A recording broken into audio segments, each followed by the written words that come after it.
অন্তর্বর্তী সরকারের মেয়াদ কত দিন বা কত বছর হতে পারে? ইউনূস সরকার কতদিনই বা ক্ষমতায় থাকবে, বা নির্বাচন কবে হবে? সংবিধান সংস্কারের যে আলোচনা উঠল সেটারই বা কত দূর? সেখানে সরকারের মেয়াদ কতদিন হবে? ৮ আগস্টের পর থেকেই এইসব বিষয় নিয়ে রয়েছে নানান আলোচনা। অবশেষে বর্তমান সরকারের মেয়াদ ও সংবিধান সংস্কার নিয়ে একটা স্পষ্ট ইঙ্গিত দিয়েছেন প্রধান উপদেষ্টা ডক্টর মোহাম্মদ ইউনূস। কাতার ভিত্তিক সংবাদ মাধ্যম আল জাজিরাকে দেওয়া সাক্ষাৎকারে সুনির্দিষ্ট করে না হলেও সরকারের মেয়াদের বিষয়ে কথা বলেছেন অন্তর্বর্তী সরকার প্রধান। তিনি বলেছেন, রাজনৈতিক দলগুলো না চাইলে সংস্কার ছাড়াই নির্বাচন হবে। ডক্টর ইউনূস বলেছেন, যদি রাজনৈতিক দলগুলো চায় সংস্কার ভুলে যাও, নির্বাচন দাও, তাহলে সেটাই করা হবে। সম্প্রতি আজারবাইজানের রাজধানী বাকুতে জলবায়ু সম্মেলন COP29 অনুষ্ঠিত হয়। সেখানে অংশ নিয়েছিলেন ডক্টর ইউনূস। ওই সম্মেলনের ফাঁকে আল জাজিরাকে সাক্ষাৎকার দেন তিনি। 17 নভেম্বর রাতে ভিডিও সাক্ষাৎকারটি সম্প্রচার করেছে আল জাজিরা। সেখানেই সরকারের মেয়াদ বিষয়ে কথা বলেছেন ডক্টর ইউনূস।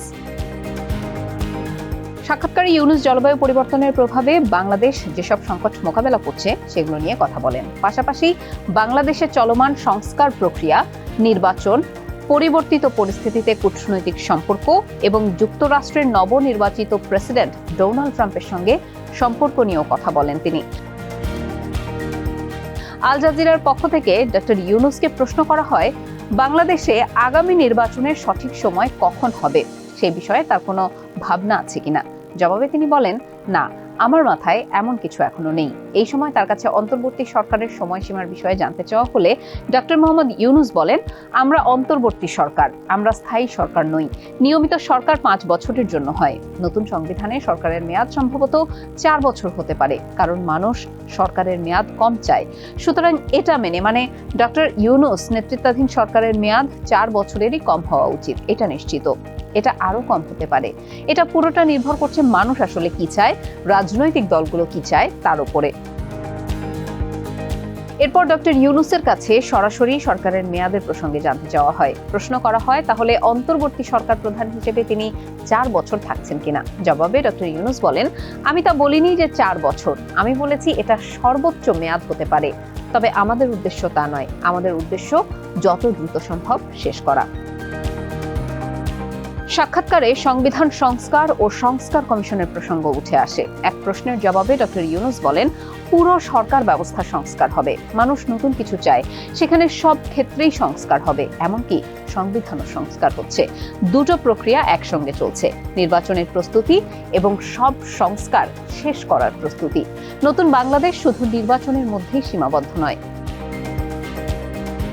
সাক্ষাৎকারে ক্ষমতাচ্যুত প্রধানমন্ত্রী শেখ হাসিনার প্রসঙ্গ আসে, যিনি ছাত্র জনতার ব্যাপক বিক্ষোভের মুখে ভারতে চলে যান এবং বর্তমানে সেখানেই অবস্থান করছেন। শেখ হাসিনার প্রসঙ্গে ডক্টর ইউনূস বলেন, তিনি বাংলাদেশকে অস্থিতিশীল করার চেষ্টা করছেন, সেখান থেকে বাংলাদেশে বিক্ষোভের ডাক দিচ্ছেন। এগুলো বাংলাদেশের জন্য ভালো নয়, তাই ভারতের কাছে তারা এই সব বিষয়ে বলছেন। তাকে আশ্রয় দিচ্ছে ঠিক আছে, কিন্তু এমনটা হতে থাকলে তাদের কাছে আবার অভিযোগ করা হবে। শেখ হাসিনাকে দেশে ফিরিয়ে আনার উদ্যোগ নেওয়ার বিষয়ে প্রধান উপদেষ্টা বলেন, আইনি প্রক্রিয়া চলছে, দোষী সাব্যস্ত হলে তার প্রত্যর্পণ চাওয়া হবে।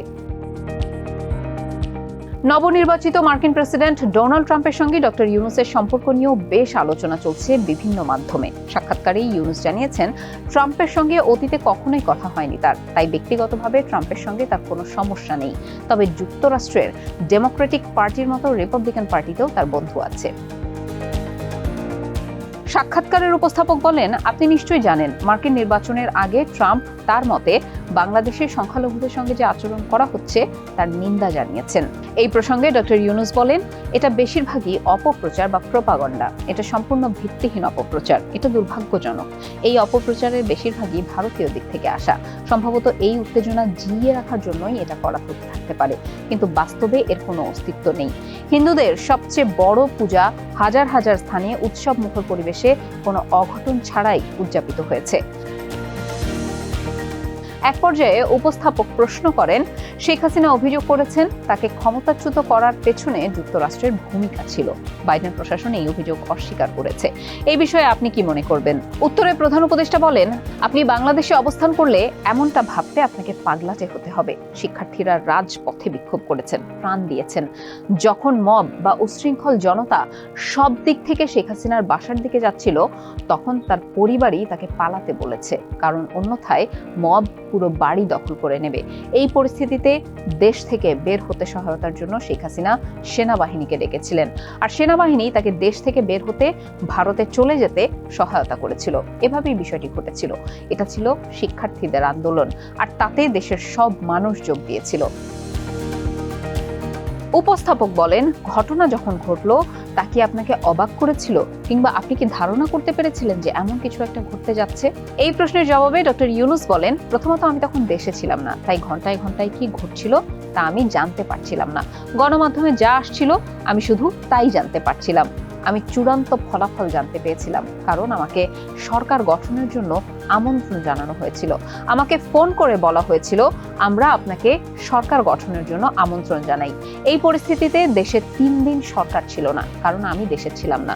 দেশে আসার পর আমি শপথ গ্রহণ করি, এভাবে সরকার গঠিত হয়। সুতরাং এই অনিশ্চয়তা, অপ্রত্যাশিত বিভিন্ন ঘটনা ঘটেছিল। এই সবকিছু ঘটানোর জন্য কেউ কোথাও থেকেই পরিকল্পনা করেনি।